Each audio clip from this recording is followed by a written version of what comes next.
I'm here at the Midland Railway in England, between Derby and Sheffield. Heritage railways like this one are vital spaces for community engagement. They give people things to do, fun things to do. After all, everyone loves trains. Let's get some footage.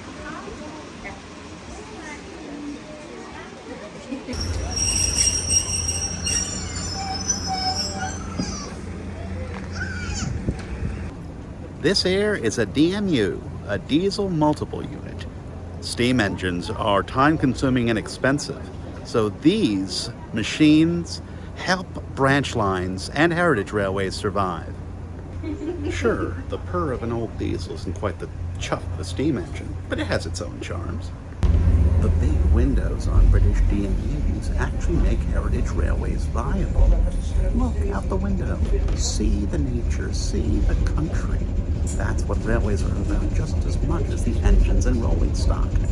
It might seem odd to think of high-speed train sets like the one behind me as heritage, but the same is true of the DMUs, as well as those old diesels over there. Wait, yeah, there they are.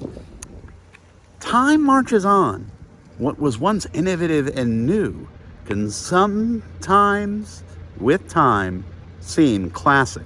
Depends on the thing itself, after all. So I have this idea, and you can tell me if it's legit crazy or fox crazy like a fox. There are a variety of crises that exist in our world now. There's the schools crisis, where people are bored in schools and schools are failing.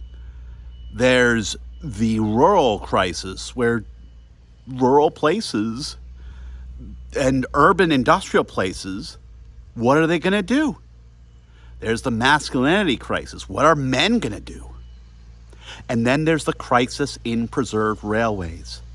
They need volunteers.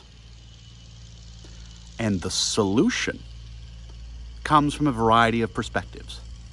First is Maria Montessori's Erdkinder concept, that you want kids, teens, adolescents, in their teen years, to be doing useful, real things.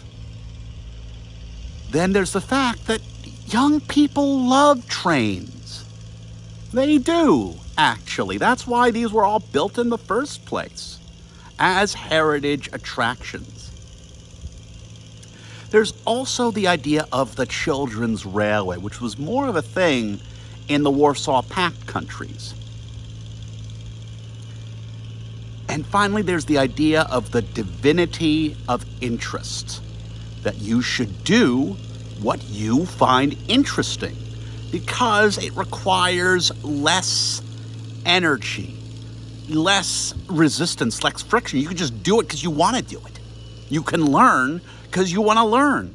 It takes less energy to learn through interest than it does through coercion, which is what most of the schools are built around.